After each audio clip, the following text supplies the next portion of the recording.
শ্রীমদ্ ভগবদ গীতার দ্বাদশ অধ্যায় হলো ভক্তিযোগ। ভক্তিযোগের আমরা যে শ্লোকগুলি পড়ছিলাম, এই অধ্যায়ে 13 নম্বর শ্লোক থেকে ভগবান ভক্তের বিশেষ গুণ সম্বন্ধে বলছেন। এক একটি গুণের কথা বলে তিনি বলছেন, স্বামী ভক্ত প্রিয়া, এরাই আমার প্রিয় ভক্ত। ভগবানের প্রিয় ভক্ত হতে গেলে কি কি গুণাবলী থাকা প্রয়োজন, সেই বিষয়গুলি এই ভক্তি যোগে ভগবান বলছেন। আমরা 13 নম্বর শ্লোক থেকে ভগবান ভক্তের বিশেষ গুণাবলী সম্বন্ধে যে কথা বলেছেন সেগুলি আমরা পড়ছিলাম। যদি আমরা ভগবানের ভক্ত হয়ে উঠতে চাই, তাহলে এই গুণগুলির দিকে আমাদের আগেই দৃষ্টি দিতে হবে।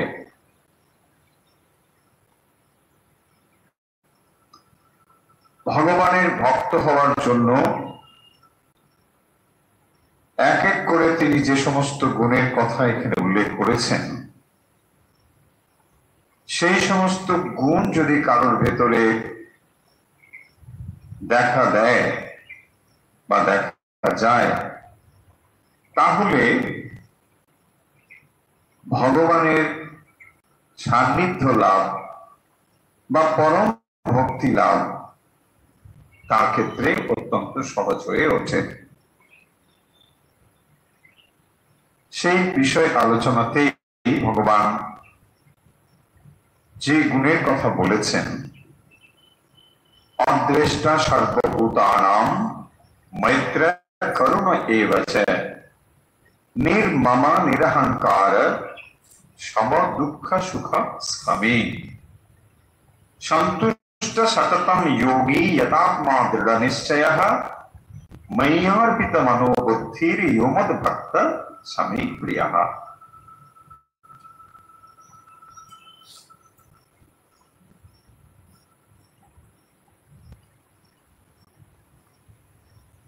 আমরা এই বিষয়গুলি ইতিমধ্যে আলোচনা করেছি। খুব সংক্ষেপে আমরা এই বিষয়গুলো আলোচনা করেই পরবর্তী অংশে যাব। প্রথমেই দেখুন, বলা হচ্ছে অদ্বেষ্টা সর্বভূতানাম। শ্রীমদ্ ভগবদ গীতায় এর পরবর্তী অধ্যায়গুলোতে আমরা দেখব, যেখানে একটি অধ্যায় রাখা হয়েছে দৈবাসুর সম্পদ বিভাগ যোগ। এই যে সম্পদ বা গুণ, এগুলো হলো দৈবী সম্পদ। অর্থাৎ একজন মানুষের ভেতরে যদি এই গুণগুলি এসে হাজির হয় বা উপস্থিত হয়, তাহলে তিনি ভগবানের ভক্ত হয়ে উঠতে পারেন। সেই কারণের জন্যই আমাদের, যদি আমরা ভগবানের ভক্ত হতে চাই, তাহলে আমাদের লক্ষ্য হওয়া উচিত এই গুণগুলো কি করে আমরা আমাদের জীবনে নিয়ে আসতে পারি। সেই বিষয়ে বলা হয়েছে অদ্বেষ্টা সর্বভূতানাম। সর্বভূতানাম অদ্বেষ্টা, দেশ রাহিত্য, দেশ না করা, বিদ্বেষ কারোর প্রতি না, সমস্ত প্রাণীর প্রতি দেশ শূন্যতা। সমস্ত প্রাণীর প্রতি দেশহীনতা হলো ভগবান ভক্তের যে গুণ থাকা প্রয়োজন সে বিষয়ে বলছেন। আর কি বলছেন? আমরা এগুলো যেহেতু বিস্তারিত আলোচনা করেছি, কেবল একটু মনে করার জন্যই আমরা বলছি। মৈত্র করুণ এবচ, মৈত্র মৈত্রী ভাব, যেহেতু সমস্ত কিছুই ভগবানের থেকে, তাই পরস্পর পরস্পরের প্রতি যে ভাব থাকা উচিত তা হলো মৈত্রী ভাব। করুণা এবচ, করুণা মানে দয়া, মৈত্রী ভাব দয়ার ভাব। আর কি নির্মমা নিরহংকার, নির্মমা, নির্মম মানে মমত্ব রহিত, মানে আমি আমার, এইটাকে বলা হয় মমতা, অহমতা মমতা। আমি আমার এই ভাবের থেকে বিপরীত ভাবটি হলো নির্মমা, মমত্বহীন। সব কার তাহলে? ভগবানের, আমার নয়, ভগবানের। নির্মমা নিরহংকার, এই যে গুণগুলি আমরা পরপর বলছি, এক একটি গুণ অর্জন করতে হয়তো আমাদের জন্ম জন্ম চলে যেতে পারে, কিন্তু এই গুণগুলো অর্জন না করে আমরা ভক্ত হতে যদি চাই, তাহলে কিন্তু সফল হব না। মনে রাখতে হবে এই জিনিসগুলো। না, অন্তরে অহংকার যেমন আছে থাক, আমি রোজ ভগবানকে ডেকেই যাই, কাজ হবে না। কিন্তু যেমন নাকি আগাছা পরিষ্কার না করে গোলাপে আপনি স্বপ্ন দেখছেন গোলাপে বাগান ভরে যাবে, তা যেমন হবে না, ঠিক একই রকম ভাবে এই রকম গুণগুলো আমাদের ভেতরে না এলে, এর বিপরীত গুণগুলো যদি আমাদের ভেতরে থাকে, তাহলে আমরা যে ভক্ত হয়ে উঠবো বা উঠতে পারবো এ বিষয়ে কোনো নিশ্চয়তা নেই। এখন ভগবানের কৃপা হলে হয়ে যেতে পারে, কিন্তু সেই জায়গাগুলো এক্সেপশন।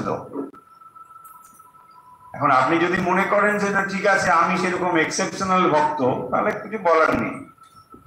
আর যদি মনে করেন যে না আমি এক্সেপশনাল নয়, আমাকে নিয়ম মেনে যেতে হবে, তাহলে আপনাকে এই বিষয়গুলোর উপরেই ধ্যান বেশি করে দিতে হবে। আমরা আগের দিনও বলেছিলাম এই এক্সাম্পলটি, যে যেখানে যদি আপনি গোলাপ ফুল চাষ করতে চান, তাহলে আপনাকে অন্য সমস্ত বিষয় ভাবতে হবে, গোলাপটা অন্তত মাথা থেকে তখন সরিয়ে দিতে হবে, তাহলেই গোলাপ ফুটবে। কারণ সবসময় বসে বসে গোলাপ গোলাপই করেন, তাহলে আর গোলাপ ফুটবে না। বরং গোলাপ চাষের জন্য যেগুলো অনুকূল, সেগুলোকেই আমাকে অধিক পরিমাণে ধ্যান দিতে হবে। এবং এটিও বলেছিলাম যে দেখুন, যে উপাদানগুলো থেকে আপনি গোলাপ ফুল ফোটাচ্ছেন বা যে শর্তগুলো মেনে আপনি গোলাপ ফুল ফোটাচ্ছেন, তার কোনোটার ভেতরে গোলাপের কোনো গন্ধই নেই। আপনি দেখুন ওখানে কি গোবর সার দেয়, আপনি গোবরের একটু গোলাপের মতো একটু গন্ধ, একটু রং, হ্যাঁ, কিচ্ছু নেই, কোন গোলাপের সাদৃশ্যই নেই, বরং বিপরীত জিনিস আছে, তাই না? অথচ দেখুন ওই গোবর সারই কিরকম গোলাপে রূপান্তরিত হচ্ছে। পয়েন্টটা এখানে যা, তা হলো এই কোয়ালিটি গুলোকে আমাদের ডেভেলপ করতে হবে। তো আমরা যদি এই কোয়ালিটি গুলোকে ডেভেলপ করতে পারি, এখন প্রশ্ন হবে যে আচ্ছা আমরা এই কোয়ালিটি গুলোকে ডেভেলপ করতে পারি? আমরা নিশ্চয়ই পারি। এইগুলোকেই আমরা যদি করি, তাহলে কিন্তু আমরা ভগবানের ভক্ত হয়ে উঠতে পারব। এটাই এখানে এই গুণগুলো বলার তাৎপর্য। নির্মম নিরহংকার, অহংকার রাহিত। দেখবেন কথামৃতে বলা হচ্ছে যে অহংকার তো যাবে না, তবে থাক দাস আমি হয়ে, ভক্ত আমি হয়ে। পয়েন্টটা লক্ষ্য করার মতো। অহংকার জিনিসটি এমন, আপনি যখনই বলছেন আমার অহংকার নেই, এটা একটা অহংকারের চিহ্ন, সাংঘাতিক অহংকারের চিহ্ন। আমার কোন অহংকার, জানো তো আমার কি গুণ, কোন অহংকার নেই, এটাই সর্বনেশী অহংকার। তার মানে আমার যে এত গুণ আছে কেউ খুব একটা অ্যাপ্রিসিয়েট করছে না। আমি নিজেই নিজের অ্যাপ্রিসিয়েট করে বলতে চাই, একবার দেখো, হ্যাঁ আমার কোনো অহংকার, ওটাই সাংঘাতিক অহংকার। দেখুন তাহলে যিনি বলছেন অহংকার নেই, ওটাই তাহলে অহংকার, তাহলে যাবে কি করে? কি সাংঘাতিক না, সেলফ কন্ট্রাডিক্টরি। সেই জন্যই শ্রীরামকৃষ্ণ বলছেন যে অহংকার চলে যাওয়াটা অত সহজ ব্যাপার নয়। বলছেন গাছে কেটে দিলে ওই ফেকড়ি বেরোয়, হেনা তেনা এসব বলেছে। তার মানে আপনি যদি মনে করেন যে অহংকারটা আমি বিলুপ্ত করতে পারলাম, কোথাও না কোথাও দেখবেন ওটা আবার বেরোচ্ছে। মানে একদিকে চাপা দিলেন তো আরেকদিকে বেরো। তার মানে ব্যাপারটা হচ্ছে এটাকে সাপ্রেস করা যাবে না, কখনো পারবেন না এটাকে সাপ্রেস করতে, কারণ এত পাওয়ারফুল জিনিস যে ওটা যেদিক দিয়ে হোক বেরিয়ে যাবে। এই জন্য শ্রীরামকৃষ্ণ বলছেন এটাকে একটা ভালো দিকে চ্যানেলাইজ করতে হবে। কিরকম? বলছেন অহংকারটা যাওয়ার যদি নয়, তাহলে ওটাকে দাস আমি, ভক্ত আমি, এইভাবে ওটাকে কনভার্ট করে দাও। দেখুন তাদের কি হলো, তাহলে অহংকারটা সমূলে চলে গেল না, কিন্তু ওর একটা ভালো আমি রূপ দিতে পারলাম, যে রূপটার দ্বারা আমি রক্ষা পেয়ে যাব। এই ব্যাপারগুলো এর মধ্যে অন্তর্নিহিত আছে। কারণ অহংকার জীবের একেবারে ভেতরের ব্যাপার, অত্যন্ত ভেতরে। মানে আমি যদি এখনকার ভাষায় বলি ইনবিল্ড, এটা ইনবিল্ড আছে। আপনি এটাকে একদম জিরো করতে পারবেন না, কিন্তু এটা পারবেন, এটা হচ্ছে এটার একটা রূপ দিতে পারবেন। যেমন আমরা বলি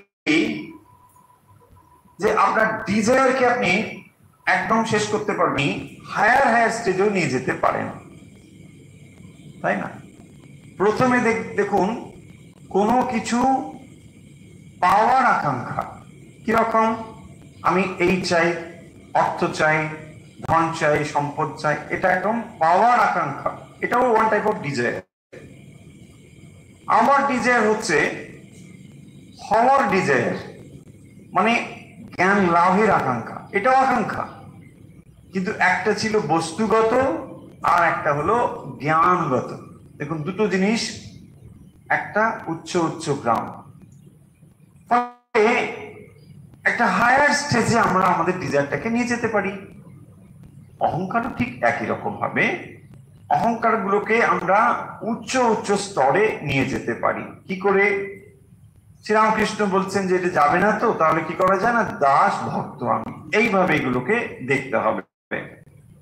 সুখ দুঃখ সম, দুঃখ সুখ স্খমি, সুখ এবং দুঃখতে সমভাব সম্পন্ন হওয়া, আর কি স্খমি, ক্ষমাশীল হওয়া, সন্তুষ্ট সততম যোগী, সন্তুষ্ট সদা সন্তুষ্ট, আর কি সংযত স্বভাব, যোগী যথাত্মা, সংযত স্বভাব, দৃঢ় নিশ্চয়, মানে অত্যন্ত দৃঢ় বিশ্বাসী, দৃঢ় থাকবে। আর কি ময়্যার্পিত মনো বুদ্ধি, মন এবং বুদ্ধি মই অর্পিত, আমাতে মন বুদ্ধি যে অর্পণ করেছে। মদ ভক্ত ইয় মদ ভক্ত স্বামী প্রিয়, এই হলো আমার ভক্ত এবং তা হলো অত্যন্ত প্রিয় ভক্ত। এবারে আমরা পরের শ্লোকগুলো পড়তে পারি, 15, 16 এইগুলো এখন আমরা পড়ব। यस्मान्नो द्विजते लोको लोकान्नोद्विजते च हर्षामर्षभयोद्वेगैः मुक्तो यश च मे प्रियः। यस्मात् माने जे भक्त থেকে লোকः ন উদ্বিজতে, উদ্বেগ বাংলা শব্দ আছে উদ্বেগ, সেটি সংস্কৃতে উদ্বিজতে, উদ্বিগ্ন হয় না। यस्मात् लोकः न উদ্বিজতে, যার থেকে, यस्मात् মানে যে ভক্ত থেকে লোকে উদ্বিগ্ন হয় না। থাকে না এরকম উৎপেতে ভক্ত, ভক্ত বড় উৎপেতে, মানে সবসময় লোকে মানে ও যদি ছায়টায় কোথাও মানে তটস্থ হয়ে যায় করে বাবা, তাই না? ওই এসে গেছেন, উনি এসে গেছেন, ব্যাস মানে আসলেই সঙ্গে সঙ্গে দেখবেন এই করো তার উদ্বেগের হেতু থাকবে, সবাইকে জানিয়ে মানবে।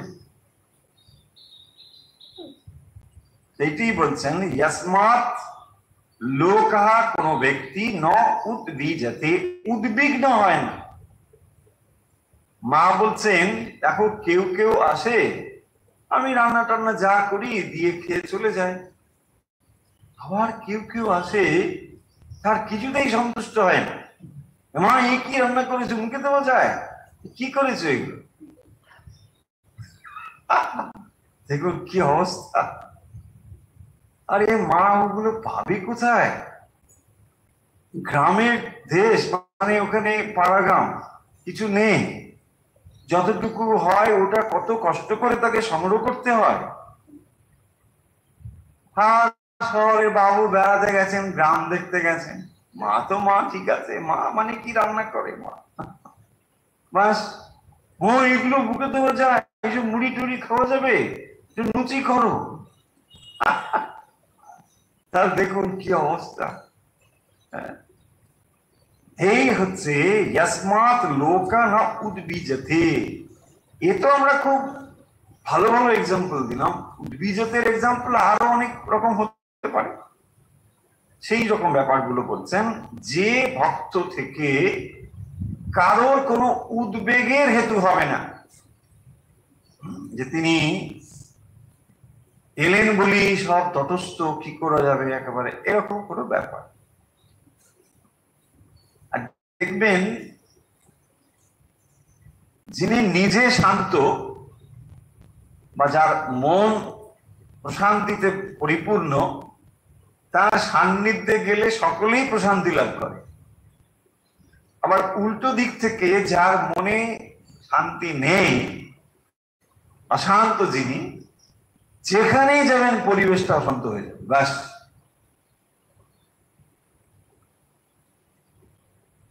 সেই জন্য বলা হয় disturbed man can disturb other, only disturbed man can disturb others। নাহলে যখনই আপনি ডিস্টার্ব আছেন, আপনার সঙ্গে আসলে সেই ডিস্টার্ব হয়ে যাবে। তো यस्मात् लोकः न उद्विजते, যে ভক্ত থেকে কেউ উদ্বিগ্ন হয় না। আবার यच लोकात् न उद्विजते, মানে তিনিও কারোর দ্বারা উদ্বিগ্ন হন না। তাহলে বুঝতে পারছেন যে তার মনের অবস্থা সর্বদাই সমত্ব রয়েছে, ব্যালেন্স রয়েছে, কোন অবস্থাতেই তিনি সমত্বকে হারাচ্ছেন না, ব্যালেন্সটা তার চলে যাবে না কোনো অবস্থাতে। না তিনি অন্যের উপরে তার মনের প্রশান্তিকে ভাঙতে দেবেন, নাকি অন্যের মনের প্রভাবের দ্বারা তিনি প্রভাবিত হবেন? আমরা সাধারণ মানুষ কি হই? উদ্বিগ্ন হই। কেন না? আমরা বাইরের পরিবেশকে আমার মনের উপর প্রভাব বিস্তার করতে দিই। সেই কারণের জন্য আমরা একটুতেই অস্থির হয়ে উঠি। কিন্তু যারা গম্ভীর আত্মা, একদম স্থির থাকেন, তারা অত সহজে ইমব্যালেন্স হয় না। প্রকৃষ্ট উদাহরণ দেখুন মায়ের জীবন। মা কোনো কিছুতেই উদ্বিগ্ন হচ্ছেন না। যেমনই মানুষ আসুক না কেন, যেমনই বক্ত যাক না কেন, তিনি ঠিকভাবে সেগুলোকে হ্যান্ডেল করছেন। নিজে ঠিক ধৈর্যশীল, যত রকম স্থির শান্ত, সব ঠিক আছে। অথচ তার উপর দিয়ে কত রকম সব চলে যাচ্ছে একটার পর একটা, নানা রকম ঘটনা ঘটছে, কিন্তু মা সেগুলোকে ঠিকভাবে হ্যান্ডেল করছে। তাহলে দুটো অর্থ আমরা পরিষ্কার বুঝলাম। ইয়াসমাত ন উদ্বীজতে, লোকা লোকাৎ ন উদ্বীজতে চ ইয়। তিনি কাউকে উদ্বিগ্ন করেন না, আর কারোর দ্বারা তিনি উদ্বিগ্ন হন না। পরিষ্কার হয়েছে? তারপরের লাইনটা দেখব, দেখুন। তারপরে বলছেন হর্ষ অমর্ষ ভয় উদ্বেগই মুক্তা। মুক্ত তো বুঝলাম, চারটে এখানে শব্দ রয়েছে। দেখুন, একটা হলো হর্ষ, একটা হলো অমর্ষ, হর্ষা মর্ষ, হর্ষযুক্ত অমর্ষ, ভয় উদ্বেগই, ভয় উদ্বেগই। বহু বচন করা হয়েছে বলে সব উদ্বেগই।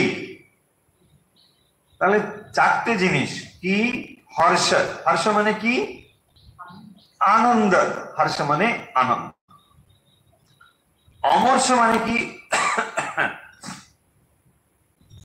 অমর্ষ শব্দের অর্থ আচার্য শঙ্কর করেছেন যে, যে জিনিসটা আমি পেতে চাই সেইটা না পাওয়ার যে অসহিষ্ণুতা, তাকেই বলা হয়েছে অমর্ষ। আচার্য শঙ্কর এর অর্থ করেছেন অমর্ষ মানে এটাই, যেটা আমি পেতে চাই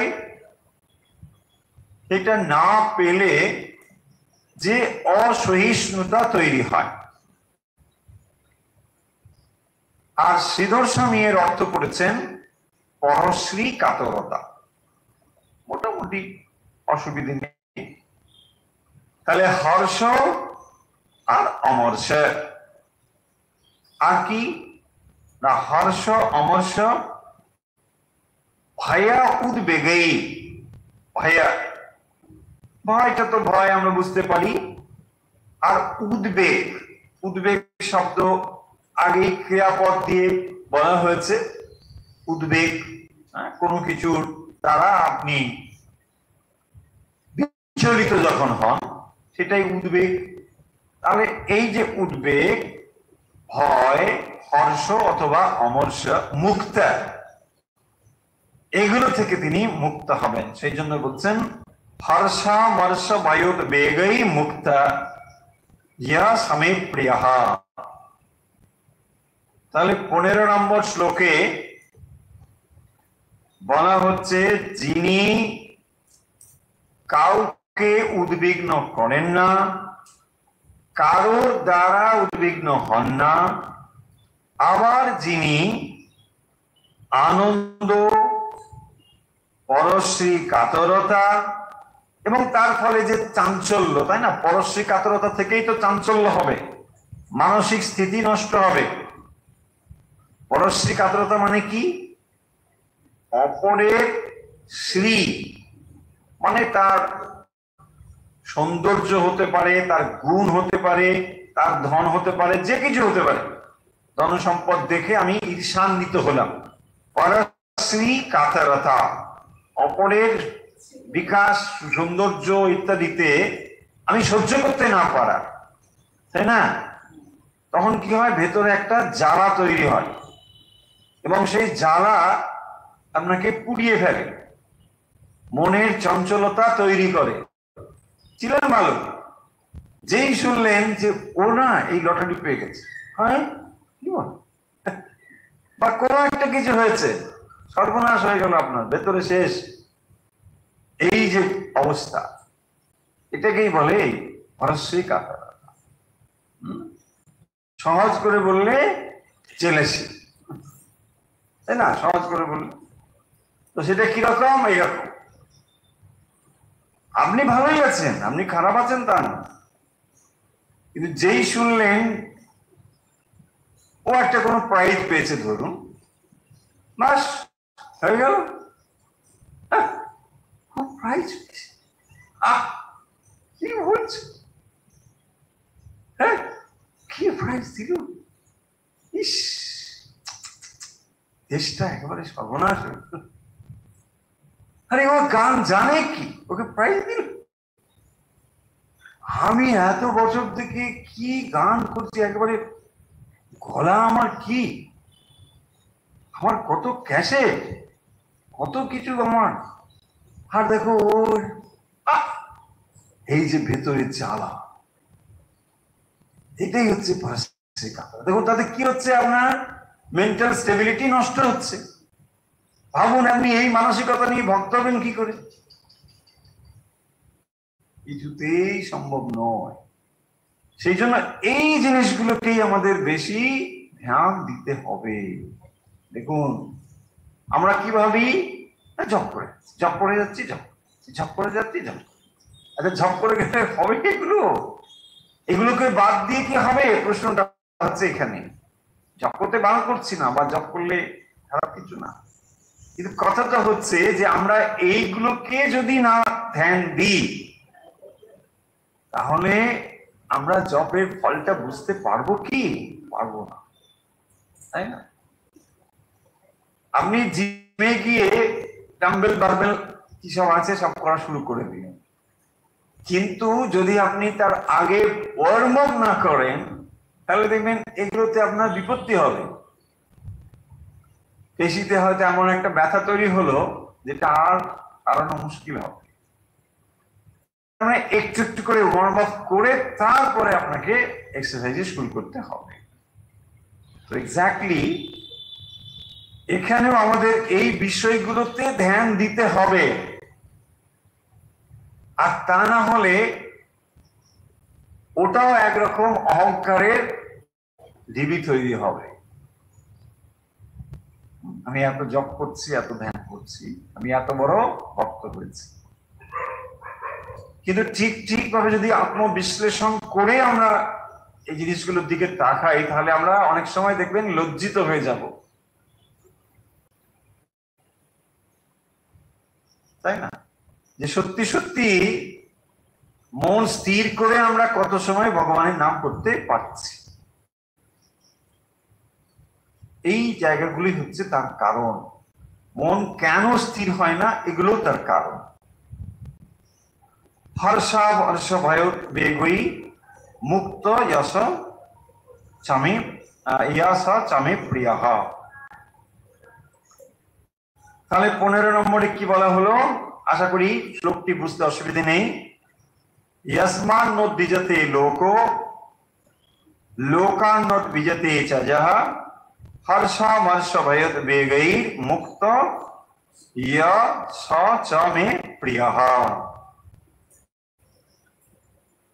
পরিষ্কার হয়েছে? চলুন এবারে পরের শ্লোকে যাই। অনাপেক্ষা শুচির্দক্ষ উদাসীনো গতব্যথঃ সর্বারম্ভ পরিত্যাগী यो मत् भक्त समे प्रियः। অনাপেক্ষা শুচির দক্ষ উদাসীন গতব্যথঃ। আমরা বলে যে কয়েকটি পয়েন্ট লিখেছি এটি অসম্পূর্ণ, আরো রয়েছে, আমরা পরে কখনো বাকিগুলো এভাবে লিখে দেব। এখন বলছেন অনাপেক্ষা শুচির দক্ষ। অনাপেক্ষা মানে কোনো কিছুতে স্পৃহা শূন্য, কোনো কিছুর অপেক্ষা রাখে না, এই হচ্ছে ব্যাপার। হ্যাঁ, অনাপেক্ষা, তিনি কোনো কিছুর উপরে আশা রাখেন না, বাস অনপেক্ষা, হলে হলো, না হলে হলো। যখনই আপনি কোনো কিছুর অপেক্ষা রাখবেন ওটাই দুঃখের ঋতু হবে।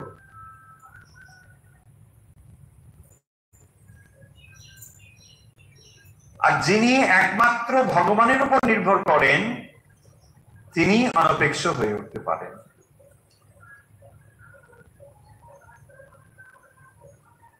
ভগবানের দাসত্ব যদি করেন আপনি প্রভু হয়ে উঠবেন, আর জগতের দাসত্ব যদি করেন আপনি দাসই হবেন। ভগবানের যদি আপনি দাসত্ব করেন, সেবক দাস, আমি ভগবানের দাস, আপনি একদিন প্রভু হয়ে উঠবেন। এই দাসত্বই, ভগবানের দাসত্বই আপনাকে প্রভুত্বে নিয়ে যাবে, একদিন সত্যি সত্যি আমি প্রভু হয়ে উঠতে পারবেন। আর জগতের দাসত্ব করলে আপনি দাসই হবেন, কৃতদাস। অনপেক্ষা শুচির দক্ষ, অনপেক্ষা তার মানে স্পৃহা শূন্য, নিস্পৃহা, জগতে কোনো কিছুর প্রতি তার কোনো স্পৃহা নেই। তার স্পৃহা কোথায়? একমাত্র ভগবান। আর কি? শুচি। পরের গুণটি হচ্ছে শুচি। শুচিটা কি না,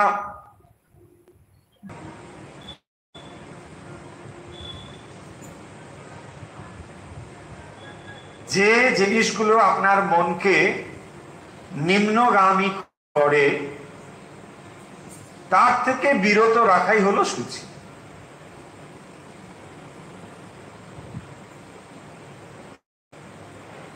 শারীরিক, মানসিক, বাচিক। শারীরিক শুচি কি? নিত্য স্নান আদি করা। মানসিক শুচি কি না, মনের ভেতরে যে জিনিসগুলো প্রবেশ করলে মন নিম্নগামী হয় সেগুলো থেকে বিরত থাকাই হলো মানসিক শুচি। এক কথায় মনের ভেতরে এমন জিনিসগুলোকে আসতে না দেওয়া যাতে করে মন নিম্নগামী হতে পারে, সর্বদাই সেদিকে দৃষ্টি রাখতে হবে।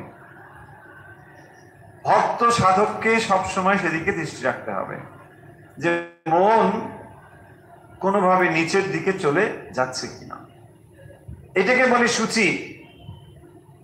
শুচি মানে 10 বার স্নান করা নয়, হ্যাঁ, তারপরে সব সুগন্ধি টুগন্ধি ছড়ানো নয়।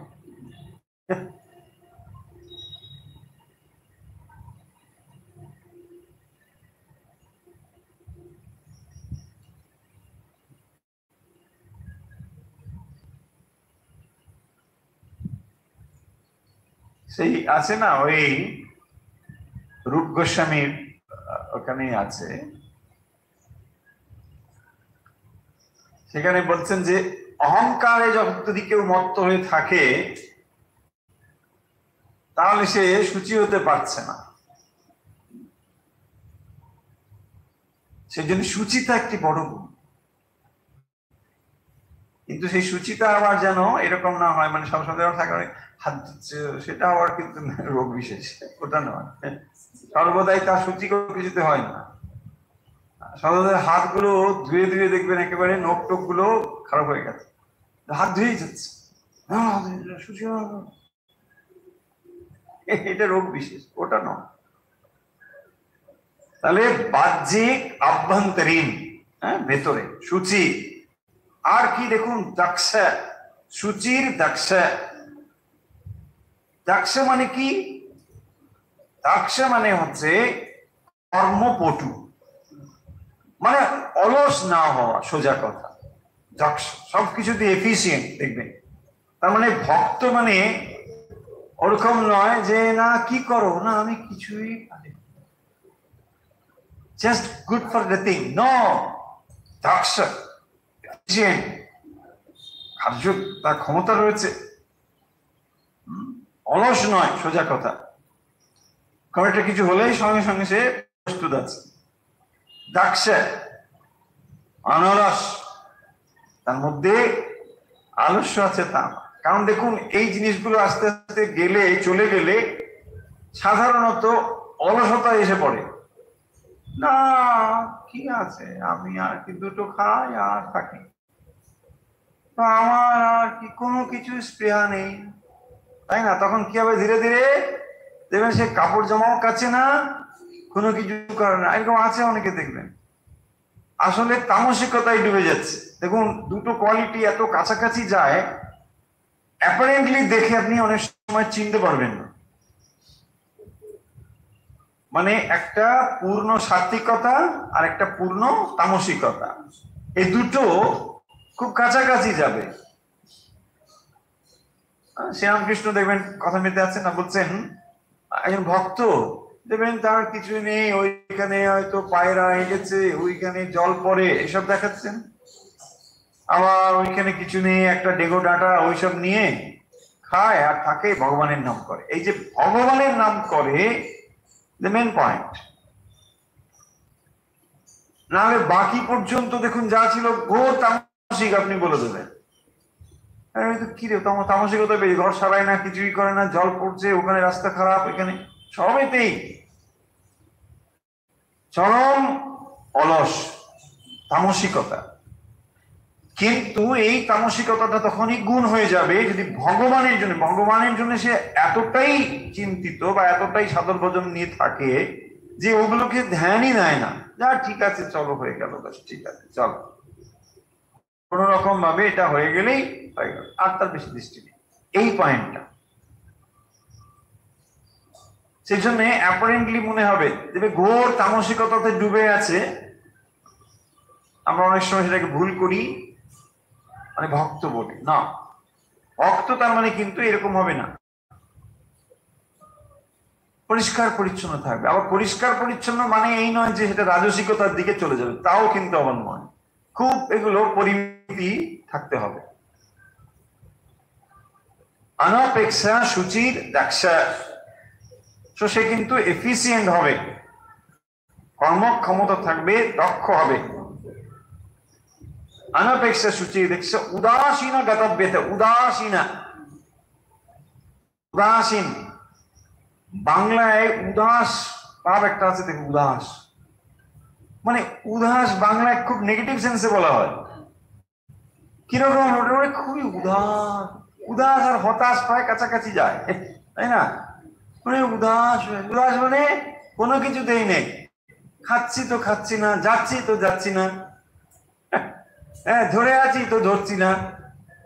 এইটা উদাস শব্দ নয়। উদাস মানে হচ্ছে নিরপেক্ষ থাকা, এটাই হচ্ছে উদাসীনের লক্ষণ। উদাসীন মানে নিরপেক্ষ, আমি পক্ষপাত রাহিত, কোন পক্ষপাত নেই, উদাস, নিরপেক্ষ আছে, এটা উদাস। তাহলে কোন একটা পক্ষে তিনি বায়াসড হয়ে আছেন, তাহলে হবে না। তাহলে হলো উদাসীনা।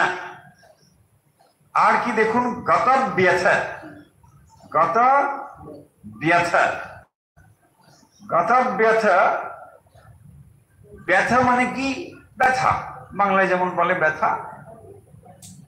যার ব্যথা চলে গিয়েছে। ব্যথা কোথায় হয়? হ্যাঁ, মাথায়।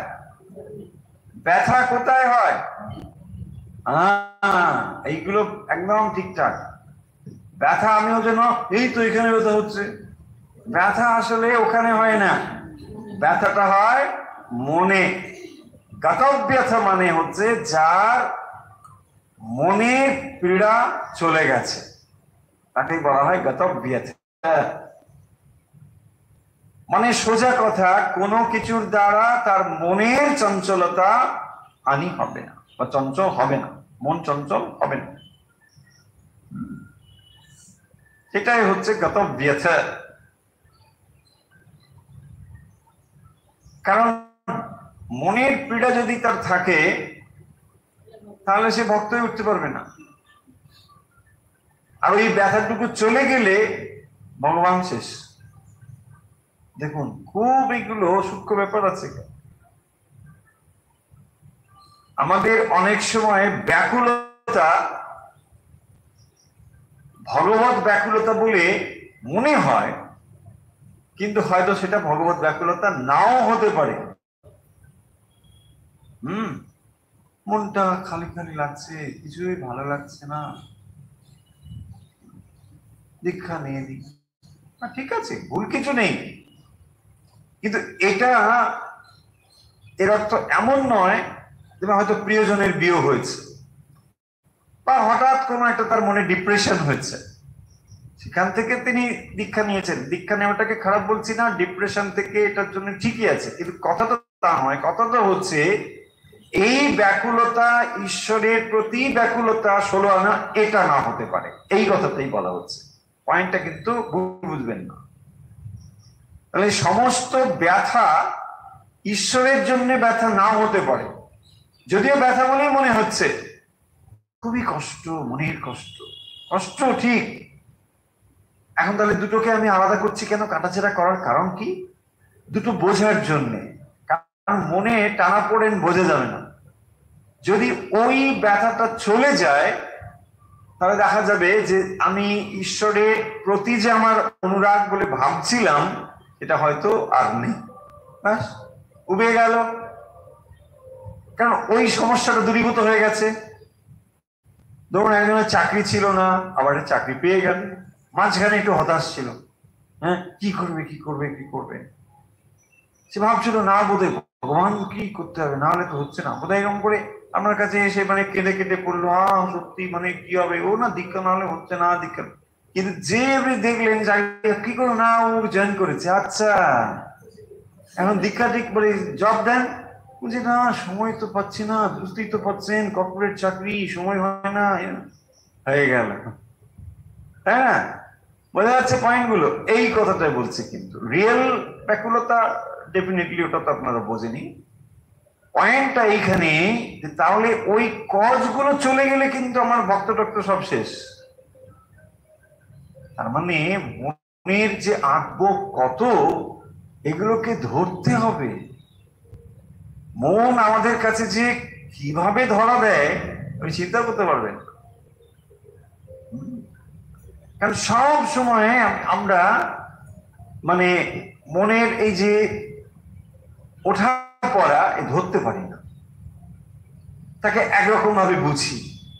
এইগুলোকে বোঝাই হচ্ছে ঠিক ঠিক ভক্ত হয়ে ওঠা ধীরে ধীরে। কথা ব্যথা, দেখুন আপনি ভক্ত হয়ে যে উঠবেন, প্রধান হাতিয়ার কিন্তু আপনার মন। তাই যে যে বিষয়গুলো বলা হলো দেখুন সবই আপনার মাইন্ড রিলেটেড। উদ্বেগ এগুলো কোথায়, ভয় কোথায়, মনে কোনো ভয় নেই। প্রথম আপনাকে ভয় শূন্য হতে হবে। কি করে হবে না, আমার ভগবান আছেন, ব্যাস তিনি আমাকে রক্ষা করবে, আর যদি না করেন না করবে, কিচ্ছু হয়নি। এই জায়গা এটাকে দৃঢ় করা, ধীরে ধীরে এই ফেথ বিশ্বাস আপনার এত দৃঢ় হবে ভগবান আছেন, ব্যাস। যদি মারেন মারবেন, কি আছে। কিচ্ছু হবে না। এই যে আপনার শক্তি, ভয় শূন্য হওয়া, দেখুন এই মন যদি খানিকটা ভয় শূন্য না হয়, রাগ দেশ শূন্য হয়, যে কোয়ালিটি গুলো বলা হলো এগুলো একেবারে আদর্শ অবস্থা, ডেফিনেটলি 100%। কিন্তু কিছু শতাংশ যদি আমাদের ভোটের এটা না থাকে, আমরা কি করে মানে ভক্ত শুরু করব কি করে? দেখুন শুরু হওয়াটাও মুশকিল আছে। সেই কারণে এইগুলোকে আমাদের মনে রাখতে হবে। তাই ভগবান এখানে বলছেন। এরপরে শব্দটি দেখুন, সর্বারম্ভ পরিত্যাগী।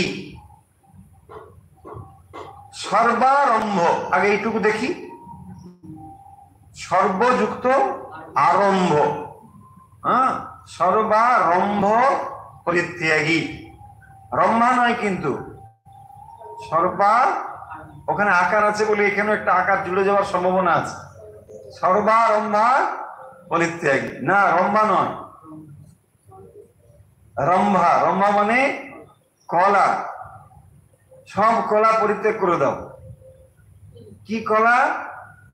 কাঁঠালি কলা, বর্তমান কলা, বর্তমান কলা, হ্যাঁ, চাপা কলা, কিসব কলা আছে না? বলছে না, বলেছে গীতাই বলেছে সর্বারম্ভা পরিত্যাগ, সব কলা বাদ দিয়ে দাও। তাই কি খাবে? কাঁচ কলা খাও, তবে কাঁচ কলা, তা কিন্তু নয়, তাই না? তাহলে কি হলো? সর্বারম্ভ পরিত্যাগী। আরম্ভ, আরম্ভ শব্দের অর্থ হচ্ছে কর্ম। আরম্ভ মানে কর্ম। কারণ আরম্ভ দেখুন, এটা হয় না, যখন কোনো কাজ আমরা শুরু করি সেখানে একটা ক্রিয়া আরম্ভ, হ্যাঁ, এই শুরু থাকে, এটা হচ্ছে ক্রিয়া। আরম্ভ মানে কর্ম। সর্বারম্ভ মানে হচ্ছে সমস্ত রকমের আরম্ভ মানে ক্রিয়া। পরিত্যাগী, পরিত্যাগী তো আমরা সহজে বুঝতে পারি, পরিত্যাগ করা, যিনি পরিত্যাগ করেছেন। তাহলে সর্বারম্ভ পরিত্যাগী, সমস্ত কর্মকে যিনি পরিত্যাগ করেছেন।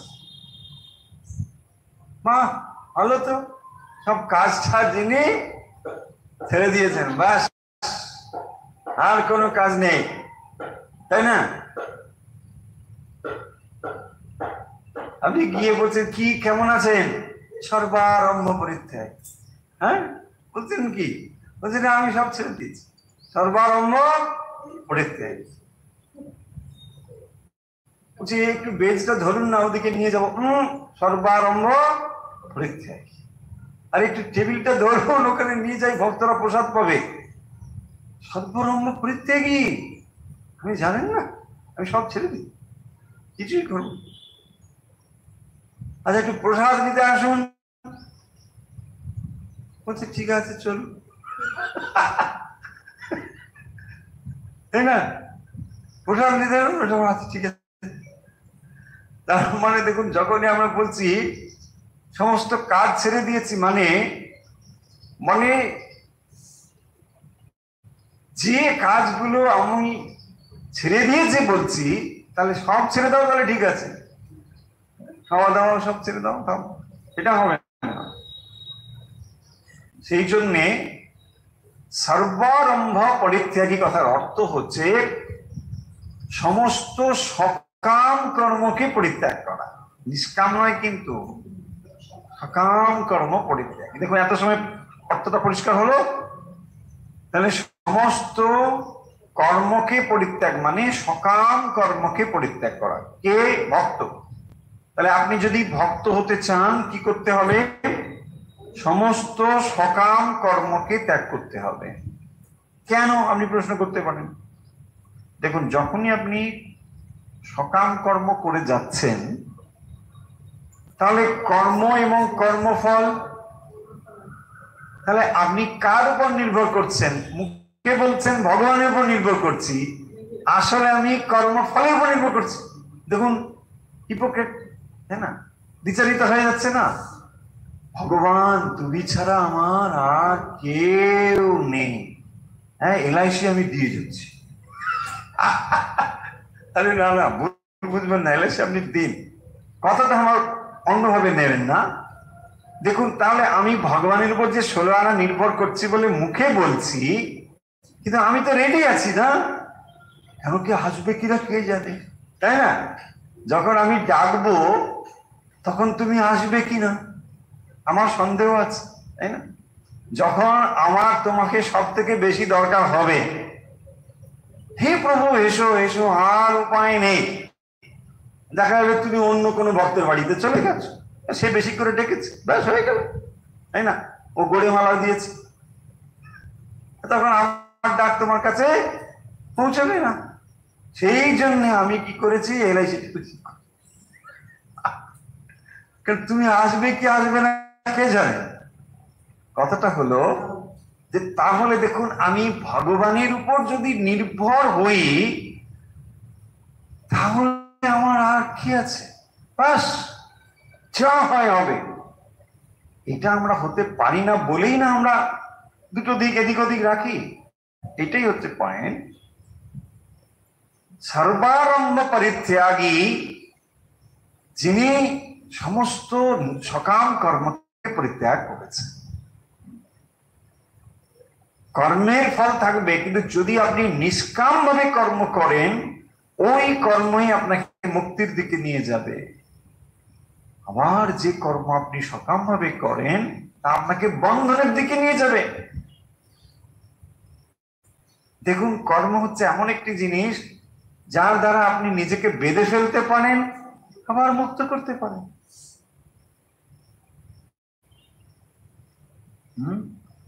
আমার এই যে যা কিছু করা, এই সবই আপনি এই জগতে, ইহলোকে, এই জন্মে এখানেই করতে পারেন।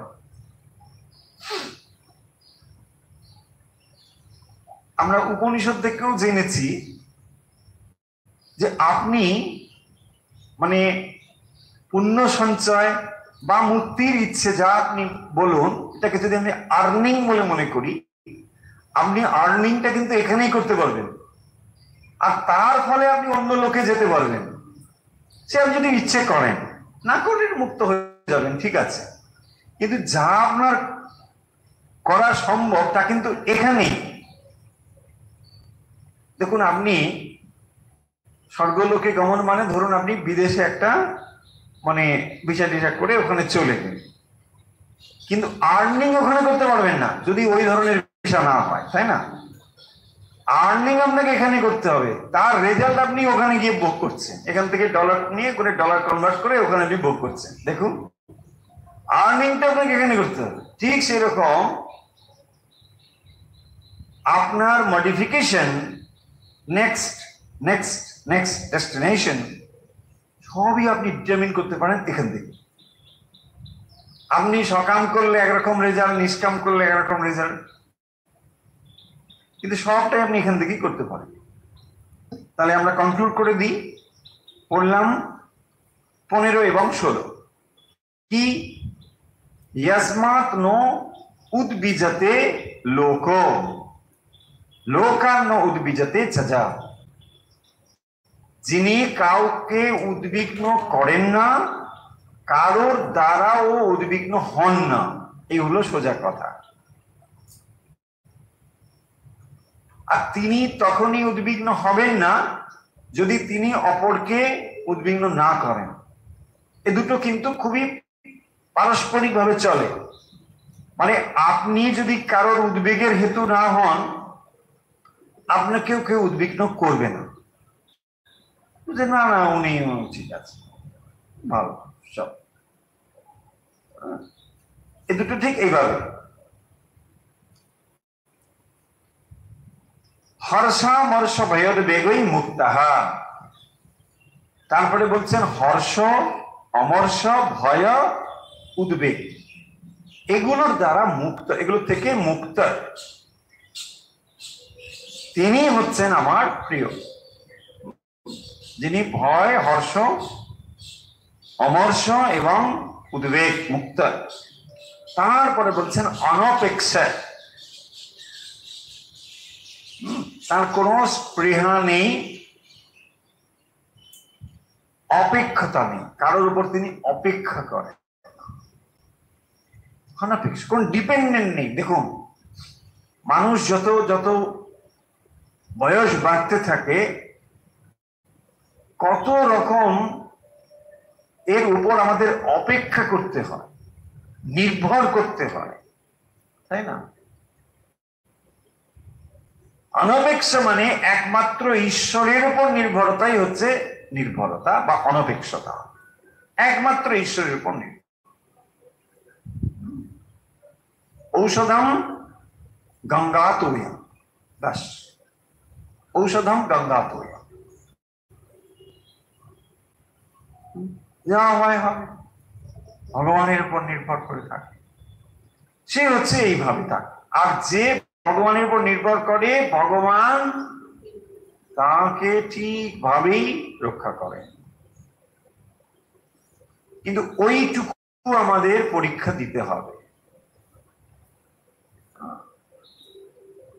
কারণ ওইটুকু আমরা তাকে ছেড়ে দিতে পারি না। যদি ছেড়ে দিতে পারি, ভগবান ঠিক করবেন। অনপেক্ষা শুচি দক্ষ, শুচি বাহ্যিক আভ্যন্তরীণ, শুচি। আর কি না? দক্ষ, দক্ষ মানে অনলস, দক্ষতা হওয়া, কর্মদক্ষতা মানে অনলস হওয়া, অলসতা থাকবে না। অলসতার উল্টোই হচ্ছে দক্ষ। উদাসীন, উদাসীন মানে যে তখন কিছুতে নিরপেক্ষ থাকা, তাকে বলা হয় উদাসীন। গতব্যথা, মনের ব্যথা থেকে যিনি দূরে আছেন, যার মনের কষ্ট চলে গিয়েছে। গতব্যথা। সর্বারম্ভ পরিত্যাগী, সমস্ত সকাম কর্মকে যিনি পরিত্যাগ করেছেন, কর্মকে নয় কিন্তু, সকাম কর্মকে। নিষ্কাম কর্মগুলো তিনি রেখেছেন কিভাবে? সাধনার জন্য। সেই কারণের জন্য সেগুলো তার সাধনার অঙ্গ হিসেবে রয়েছে, কর্ম এবং কর্মফল প্রাপ্তির জন্য নয়, যে আমি কর্ম করছি তার ফলে এবারে পুণ্য হবে, তারপরে স্বর্গে যাব, সেখানে ভোগ করব, এসব নয়।